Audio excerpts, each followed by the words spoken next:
natin. Tapos pupunta na tayo kay Mang Abo para dyan sa panganay mo, ha? Anak ko, yung anak ko, naku, kumusumusok talaga ako dyan.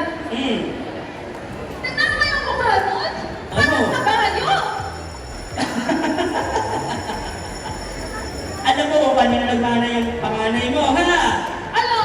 Yung panganay mo, nagmana dyan sa tatay mo, kamukang kamukha. Kaya nga, mahal na mahal yan ang tatay mo kasi nga sa kanya nagmana. Hoy! Hoy, hoy, hoy, Boying! Tatakain ko?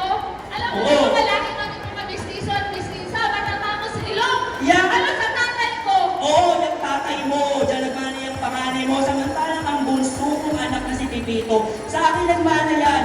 Mabait, masipag, matalino, kapag gawa, masipag at higit sa lahat, guwapo at matangkad. Wako! Oo.